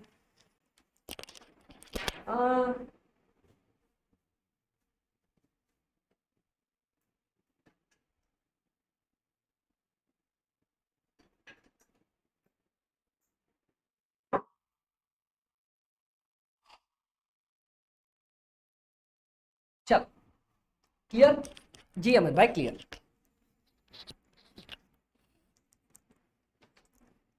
Okay okay okay okay okay. अब अमित भाई हमारे पास आता है financial management versus financial accounting. ये पढ़ा था क्या अपन ने? मेरे हिसाब से शायद अपन ने नहीं पढ़ा था। ओके, मैं आपको बता देता हूँ फाइनेंशियल मैनेजमेंट और फाइनेंशियल अकाउंटिंग क्या है। अब देखना गाइस, ध्यान रखना, जिसने आप लोगों ने मेरे से सीएमए में कॉस्टिंग देख रखी है उनको पता है, अपन ने वहां भी डिस्कस कर रखा है। एक सेकंड रुको यार, ये क्या है? नहीं नहीं नहीं, चलो चलो चलो। जिसने मेरे से कॉस्टिंग पढ़ रखी है सर सीएमए लेवल पे, उसको पता है। क्या पता है अमित भाई? कि अपन ने ना कॉस्टिंग में भी दो चीजें बताई थी। क्या बताया था अमित भाई? एक मैंने बताया था कॉस्ट अकाउंटिंग, और एक बताया था कॉस्ट मैनेजमेंट, राइट? यहां पे भी सेम दो चीजें हमारे सामने आके खड़ी हो गई हैं अमित भाई। क्या आके? एक फाइनेंशियल अकाउंटिंग, एक फाइनेंशियल मैनेजमेंट। ठीक है, देखना कितना हल्का सा फर्क है दोनों के बीच में। बता दो अमित भाई, जब आप इतना बोल ही रहे हो तो फर्क बता दो। मैंने बोला रुक जाओ, सबर करो, सब मिलेगा।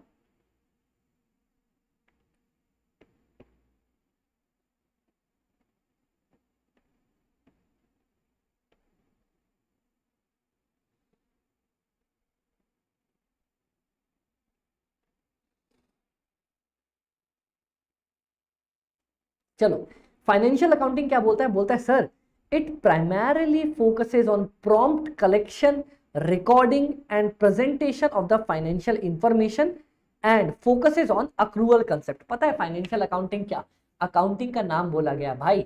आप जब देखो सारे डेटा को कलेक्ट करके बैलेंस शीट बनाया अमित भाई, पीएनएल बनाया अमित भाई, ट्रेडिंग अकाउंट बनाया, इतनी सारी चीजें जब इकट्ठे करके आप उनका प्रॉम्प्ट कलेक्शन, किधर गया अमित भाई?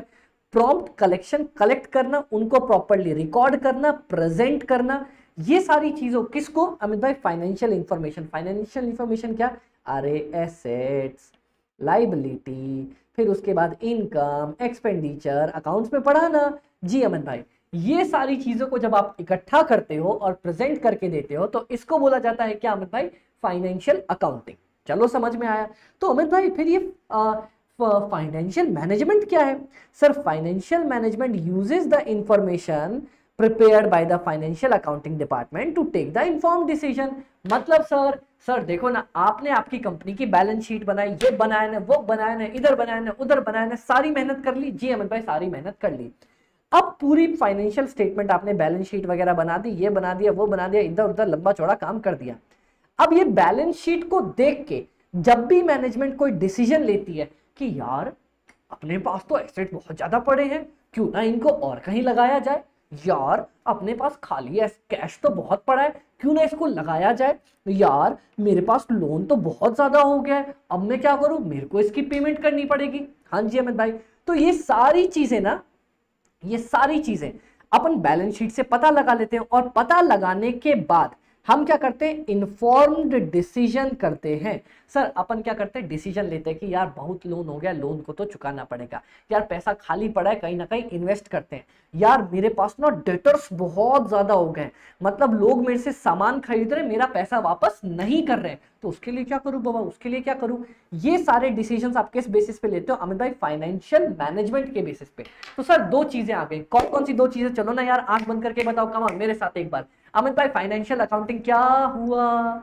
फाइनेंशियल अकाउंटिंग हुआ कि अमित भाई अगर ना, मान लो हमने ना सारी इंफॉर्मेशन को कलेक्ट करके रख लिया, इधर से पुड़क, इधर से पुड़क, प्रॉफिट लॉस बनाया, बैलेंस शीट बनाया, ये बनाया, वो बनाया, सब बनाया, सब कुछ बनाने के बाद हमने एक प्रॉपर प्रेजेंटेशन कर दिया, इसको बोलते हैं फाइनेंशियल अकाउंटिंग। और सर फिर आया एक बंदा अपनी कॉलर वॉलर ऊपर करके बोला, भाई अपुन का क्या समझ गया, स्मार्ट लग रहा हूं ना यार।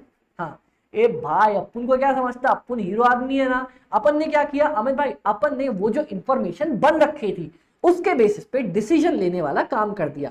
मतलब सर दिमाग वाला काम ये हुआ, और मेहनत मजदूरी वाला काम ये हो गया, इन्होंने दिमाग लगा के उस पर डिसीजन ले लिया। इसको बोला जाता है फाइनेंशियल मैनेजमेंट। बताओ किसी को कोई दिक्कत? अमित भाई कोई दिक्कत अपने को यहां तक नहीं आई है। क्लियर हो जी अमित भाई? अपन एकदम क्लियर है, तो लिख लो बाबा, इसको देखना चाहो तो देख लो एक बार। अपन की पानी की बोतल किधर गई? अच्छा, पानी तो अपन ने पी लिया था। मैं भी तो बोलूं। देख लो देख लो देख लो बाबा, 2 मिनट इसको देख लो, हम भी तब तक देख लें।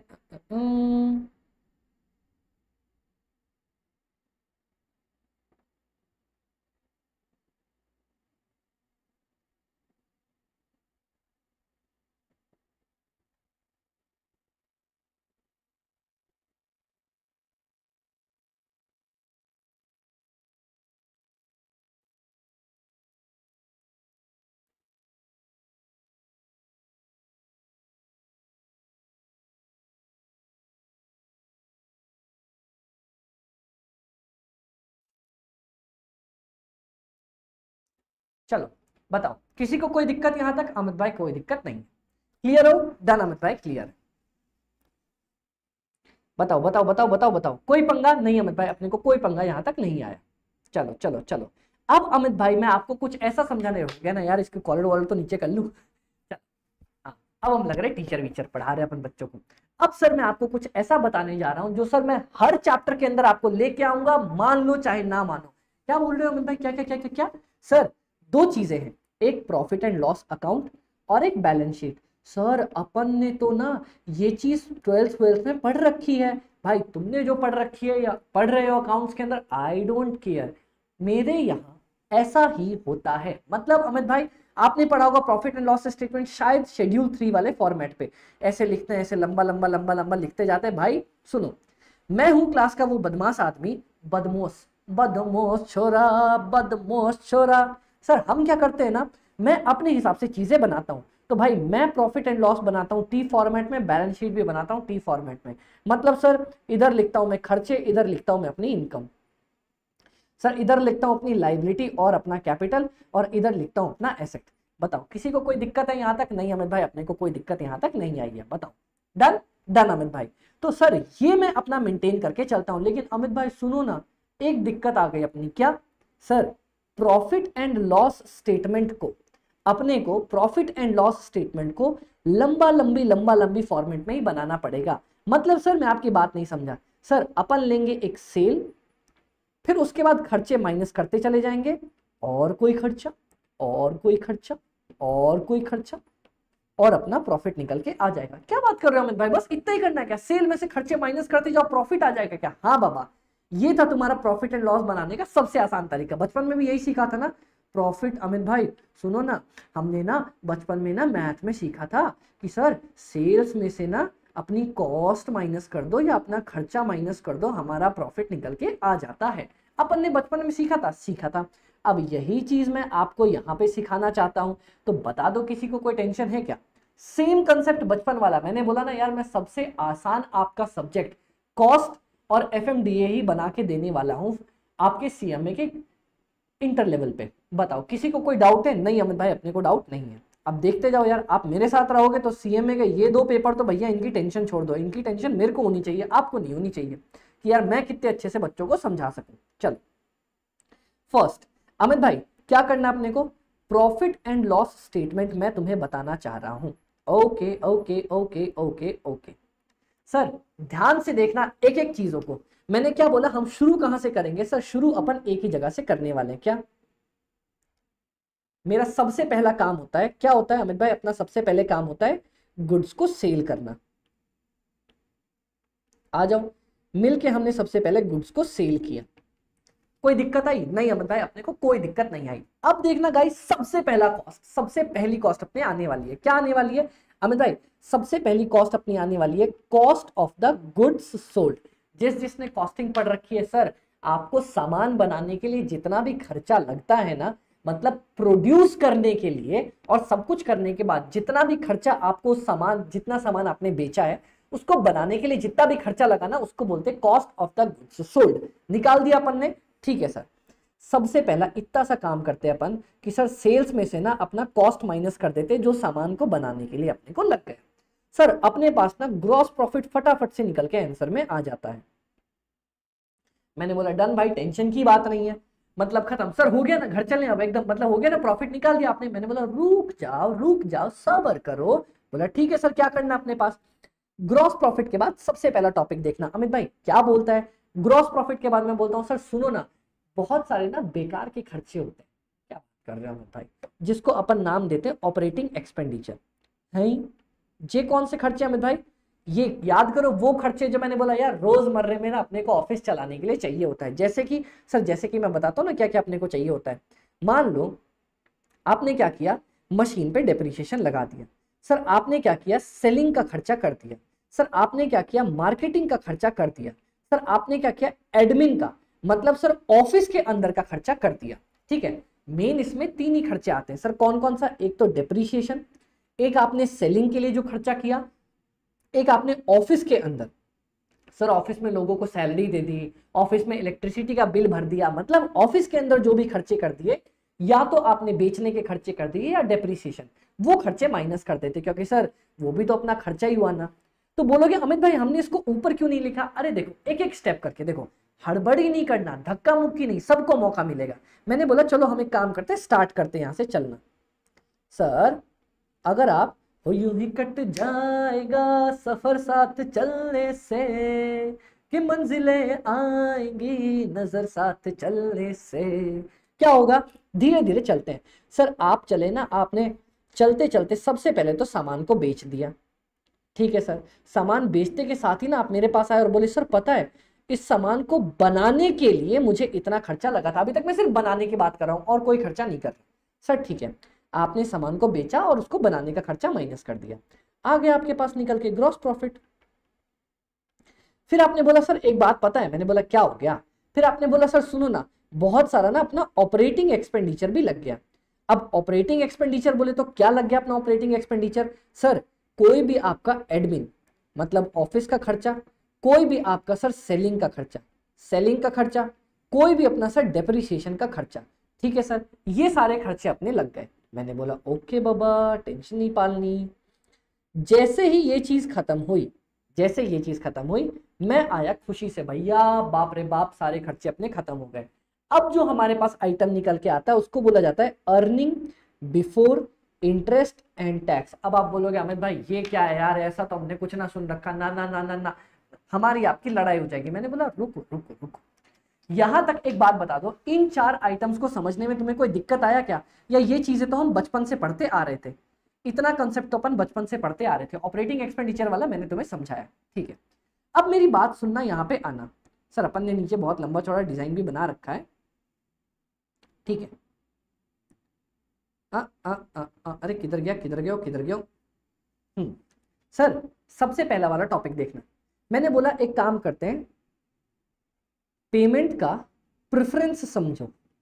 अमित भाई क्या क्या क्या, ये क्या होता है? अरे सुनो तो सही, एक बात बताओ, क्या मैंने आपको बोला था आप पैसे लेके आ सकते हो 3 लोगों से?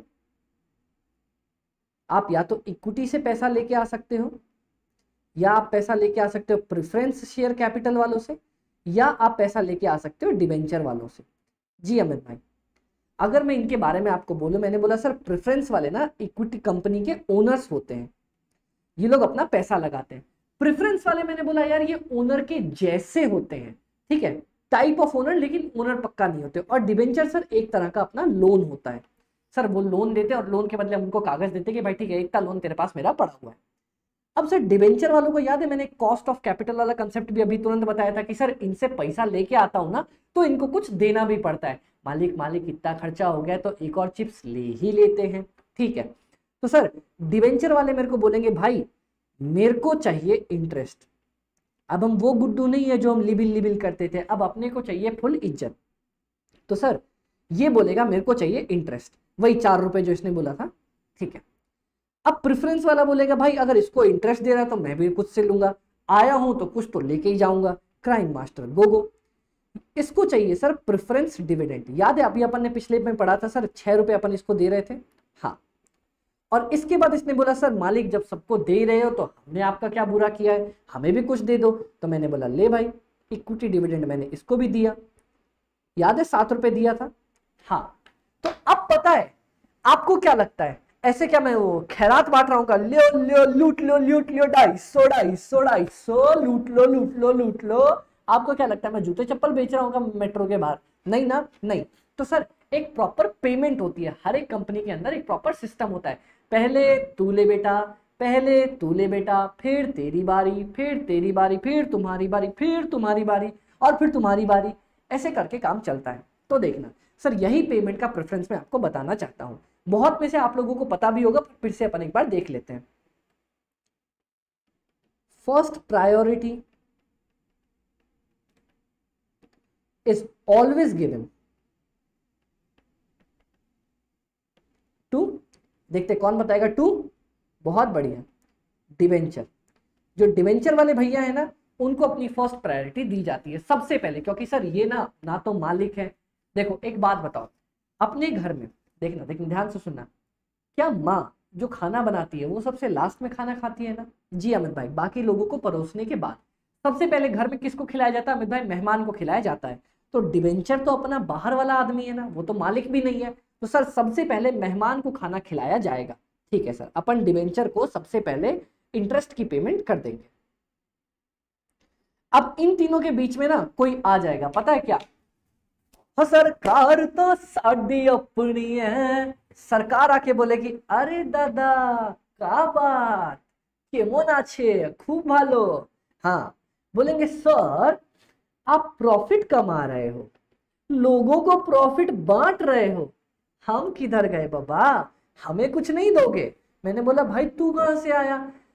सरकार बोलती है सबसे पहले मैं ही आया, मेरे ही कंधे पे चढ़ के आप लोग नाच रहे थे और प्रॉफिट कमा रहे थे।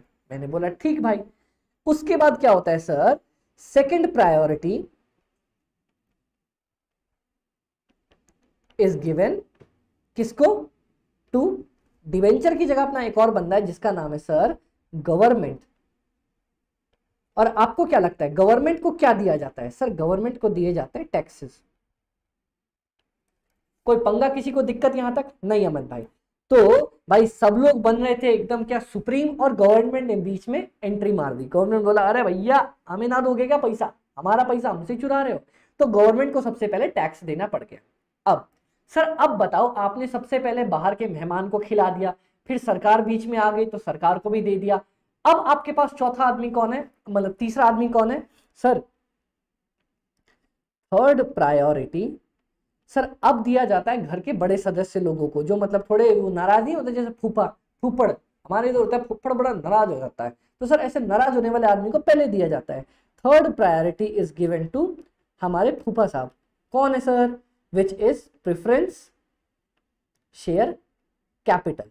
बोले तो सर प्रेफरेंस शेयर कैपिटल वो जिसने सर जो मालिक के जैसा नहीं है, थोड़ा थोड़ा मालिक के जैसा है, इसको देते क्या अपन? अपन इसको देते हैं preference dividend. And last but not the least, sir,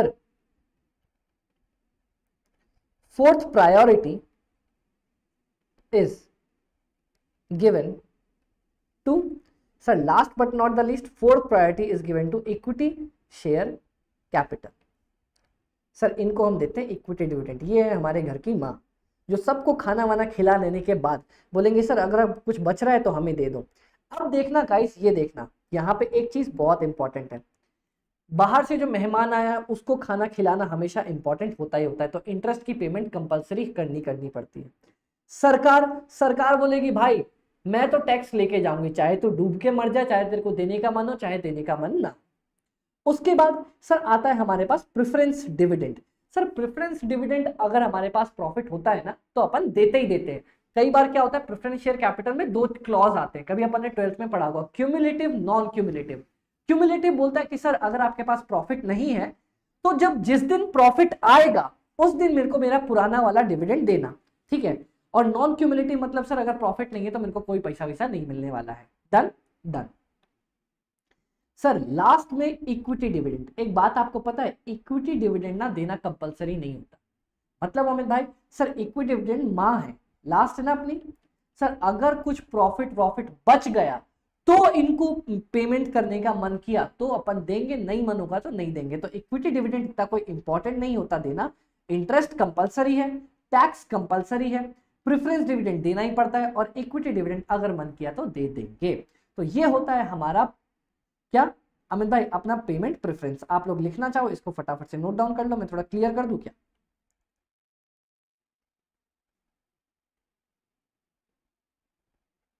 लो सबसे पहले तो ये डायग्राम बनाओ। ये अपने याद है 7 रुपए 100 में से 6 रुपए दिए थे, 4 रुपए दिए थे। जी अमित भाई, तो ये डायग्राम बना लो।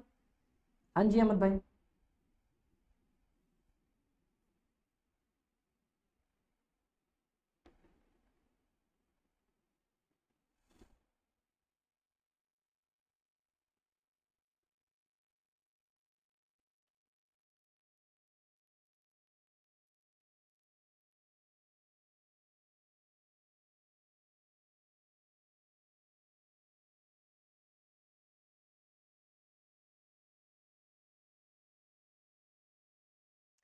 Done done. चलो सर इसको भी लिख लो फटाफट से। प्रायोरिटी किसको देते हैं और उस इंसान को क्या पेमेंट करी जाती है।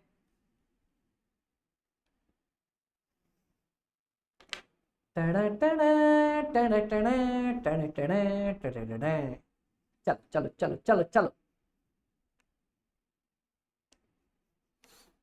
अब next next next next next लिख लो फटाफट से लिख लो। अपन तब तक अपन फ्रूटी पी ले क्या, एडवर्टाइज नहीं करते। चल, Frooti is the secret of my energy. चलो परफेक्ट, डन जी अमित भाई, अपना डन, यहां तक लिख लिया। अब देखना गाइस, यहां पे समझो मेरी बात को। का भयो सर, का भयो, का भयो, का भयो, सुनो। अब यहां पे होगा क्या अमित भाई, ये earning before interest and tax क्या है, मेरी बात समझो। इतना तो अपने को पता है सर, सबसे पहले सेल किया, सेल में से जो बनाने का खर्चा था माइनस किया, और जो बेफालतू के ऑफिस ऑफिस के खर्चे थे माइनस कर दिया। अब सर पता है, जो आपके पास प्रॉफिट आया ना, तो अब वो जो 4 लोग नहीं थे, कौन से 4 लोग, एक डिबेंचर वाले भैया, एक सरकार, एक प्रेफरेंस वाला भैया, और एक मेरा सर इक्विटी वाले भैया, ये पीछे पड़ जाएंगे। सर प्रॉफिट कमाया, मेरे को दो ना, मेरे को दो ना, जो ये छे, ये लोग पीछे पड़ जाएंगे। तो इसीलिए सर इस प्रॉफिट को हम बोलते हैं earning before interest and tax, या फिर सर आपको अभी इंटरेस्ट भी देना है, कहां गया, टैक्स भी बांटना है सर, इसीलिए इसको बोला जाता है earning before interest and tax. या फिर इसका एक और नाम बहुत इंपॉर्टेंट है, याद रख लो, ऑपरेटिंग प्रॉफिट। बताओ किसी ने कोई पंगा, अमित भाई यहां तक अपने को कोई पंगा नहीं आया, earning before interest and tax या फिर अपना operating profit, perfect perfect Amit भाई, कोई दिक्कत नहीं आई यहां तक। चलो नेक्स्ट, इसके बाद सर पता है, आपने एक बार अर्निंग्स कर ली ना, एक बार आपने प्रॉफिट कमा लिया, अब इसके बाद सबसे पहले वही काम करेंगे जो मैंने आप लोगों को बताया, 4 लोग आ जाएंगे। वो जो 4 लोग हैं ना, यही वो 4 लोग हैं जो आप बोलते हैं कि अमित भाई वो 4 लोग क्या सोचेंगे, यही है वो 4 लोग, ठीक है डन। जिसमें से सबसे पहले कौन होगा अमित भाई, बाहर का आदमी, जो आपके घर पे आता है और बोलता है कि यार मैं घर पे आया हूं, सबसे पहले मेरे को खाना परोस के दो। क्या नाम है उस आदमी का अमित भाई, नाम है डिवेंचर, ठीक है, माइनस डिवेंचर। डिवेंचर का मतलब सर डिवेंचर थोड़ी देते हैं अपन, डिवेंचर वालों को क्या देते हैं सर, इंटरेस्ट की पेमेंट करके भगाते हैं। लो भैया इंटरेस्ट, और भागो यहां से, फुट फुट जा यहां से, जल्दी से भाग जा, डन। तो सबसे पहले मैं इंटरेस्ट की पेमेंट कर देता हूं। चलो भैया, अब जैसे आप इंटरेस्ट की पेमेंट कर लोगे, आपके पास अर्निंग्स, या चलो मैं इसको बोलता हूं अर्निंग्स, या बोल सकते हैं अपन इसको profit before interest and tax. अब आपके पास बच जाएगा sir profit of before tax, क्योंकि सर अपन ने इंटरेस्ट की पेमेंट तो कर दी, तो इंटरेस्ट खत्म, और अपने पास बच जाएगा अर्निंग्स बिफोर टैक्स या प्रॉफिट बिफोर टैक्स। बताओ कोई दिक्कत अमित भाई, कोई दिक्कत अपने को नहीं आई। इसके बाद अमित भाई आपको क्या लगता है क्या देना चाहिए, अमित भाई सुनो ना, हमारा काम था सबसे पहले इंटरेस्ट देना, दे दिया अब आएगा सरकार तो साडी अपनी है, सरकार आएगी बोले कि ला भैया ला, मेरा 40 लाख रुपया दे, सरकार टैक्स लेके चली जाएगी। आपके पास बचेगा प्रॉफिट आफ्टर टैक्स या अर्निंग्स आफ्टर टैक्स। बताओ कोई दिक्कत नहीं अमित भाई, वापस से देखना सर, सबसे पहले मैंने सामान बेचा, सामान बेचने का जो सामान बनाने की कॉस्ट थी वो माइनस किया, आ गया ग्रॉस प्रॉफिट। फिर सामान को और भी जो बेमतलब के खर्चे थे ना, ऑफिस में डेप्रिसिएशन, ये ने वो खर्चे माइनस किए, आ गया earning before interest and tax, क्योंकि अब मुझे लोगों को पैसे बांटने हैं। सबसे पहले डिवेंचर वाले को उसका इंटरेस्ट का हिस्सा देके भगा दिया, अर्निंग्स बिफोर टैक्स। फिर टैक्स वाले सरकार वाले भैया को टैक्स दिया, भगा दिया। अब मेरे पास बस 2 लोग बचते हैं सर, फिर मैंने दिया प्रेफरेंस डिविडेंड वाले भैया को, प्रेफरेंस शेयर वाले भैया को प्रेफरेंस का डिविडेंड। बच गया मेरे पास क्या अमित भाई, लास्ट मेरे पास बचता है, इसका नाम सुनना sir, earnings available to equity share holder, equity वाले लोगों के लिए, क्योंकि अब सारा पैसा किसका है, कौन मालिक है, अपन भाई, अमित भाई अपन ही मालिक है ना, सारे पैसे का मालिक कौन, इक्विटी शेयर होल्डर्स। अगर हमने इसको कोई इक्विटी डिविडेंड बांटा, मन किया तो बांटा, और अगर नहीं बांटा तो कंपनी सारे पैसे बांटती नहीं है, कुछ साइड में भी रख लेते कि यार रखते ना, बाद में सारे पैसे खर्च थोड़ी किए जाते हैं, सेव भी रखा जाता है, सेविंग्स को बोलते हैं रिटेन्ड अर्निंग्स। बस यही आपका प्रॉफिट एंड लॉस स्टेटमेंट। क्या बात कर रहे हो अमित भाई, इतना मस्त, इतना इजी, यही। हाँ, मैं चाहता हूं वापस एक बार मेरे साथ मिलके बनाओ ना। आ जाओ अमित भाई। अमित भाई सुनो ना, सबसे पहले हमने सामान को बेचा, मैंने बोला बेचो। फिर अमित भाई पता है हमने क्या किया, सामान बनाने के लिए जो खर्चा आया था उसको माइनस किया, मैंने बोला कर दो। उसके बाद अमित भाई आ गया मेरे पास मेरा ग्रॉस प्रॉफिट। चलो, ये है सीओजीएस का मतलब cost of goods sold. Sir Amit भाई इसमें से ना सर ऑफिस वगैरह के जितने भी खर्चे हैं रोजमर्रा के, ऑपरेटिंग एक्सपेंडिचर, ऑफिस का हो गया, एडमिन का हो गया, सेलिंग का हो गया, डिस्ट्रीब्यूशन का हो गया, फिर उसके बाद डेप्रिसिएशन हो गया, ये सारे खर्चे माइनस कर दो। उसके बाद अमित भाई अपने पास एक ही चीज बची, क्या बचा सर, इतना माइनस करने के बाद ना अब पैसा बच गया earnings before interest and tax. Sir अपने पास earnings before interest and tax या profit before interest and tax, कोई दिक्कत, कोई दिक्कत नहीं आई। अमित भाई इसमें से ना सबसे पहले डिबेंचर वाले भैया आए और उनको हमने इंटरेस्ट की पेमेंट कर दी। सर तो मेरे पास तुरंत हाथों हाथ बच गया अर्निंग्स, सर इंटरेस्ट तो दे दिया, हाँ तो बिफोर इंटरेस्ट पेमेंट हो गई है, लिख देंगे अपन टैक्स, जिसको बोलते ईबीटी या profit before tax PBT. Done done. Amit भाई इसके बाद ना सबसे पहले आई सरकार, हो सरकार तो अपनी है, गवर्नमेंट को हमने दे दिया टैक्स का पैसा। क्या बच गया अमित भाई, जैसे ही गवर्नमेंट को पैसा दिया मेरे पास प्रॉफिट बच गया अर्निंग्स आफ्टर टैक्स। अब इतना करने के बाद सर मेरे पास दो लोग बच रहे हैं, अर्निंग्स आफ्टर टैक्स। सर दो लोग बच रहे, अर्निंग्स आफ्टर टैक्स या प्रॉफिट आफ्टर टैक्स। खत्म खत्म, कोई दिक्कत, कोई दिक्कत नहीं। सर इतना कर लेने के बाद ना पता है एक बात बोलूं, मैंने बोला हाँ भाई बोल क्या बात है, बोलता है सर अपने पास ना आएगा रोते रोते प्रेफरेंस वाला, बोलेगा वो मेरा प्रेफरेंस का डिविडेंड नहीं दिया मेरे को, नहीं दिया मेरे को। मैंने बोला रोता काहे को है भाई, लेना प्रेफरेंस शेयर कैपिटल वाले को, उसका डिविडेंड भी बांट के मैंने खत्म किया। सर डिबेंचर वाले को सबसे पहले पेमेंट देनी थी, दे दिया, गवर्नमेंट वाले को सेकंड देनी थी, दे दिया, प्रेफरेंस वाले को थर्ड देनी थी, दे दिया। बताओ किसी को कोई दिक्कत? अमित भाई कोई दिक्कत अपने को यहां तक नहीं है। Done. Last but not the least, sir मैंने बोला इन सब को करने के बाद अपने पास बचता है अर्निंग्स अवेलेबल, क्योंकि सारा पैसा किसका है, for equity share holders. Earnings available to equity share holders, for की जगह टू भी अपन यूज कर सकते हैं। Done done. Last but not the least अपन ने क्या किया, इतना करने के बाद मैंने बोला बस एक चीज, सर अगर तुम्हें इक्विटी वालों को डिविडेंड बांटना है तो बांटो, नहीं बांटोगे तो जो पैसा तुम्हारा सेविंग्स पे आ जाएगा उसको बोलेंगे अपन रिटेन्ड अर्निंग्स। मतलब सर आपने अपना पैसा सेव कर लिया है। बताओ किसी को कोई दिक्कत दुख तकलीफ? नहीं अमित भाई। डन। ये था आपका प्रॉफिट एंड लॉस स्टेटमेंट का फॉर्मेट। अब मैं इधर जरा मिटा दूं,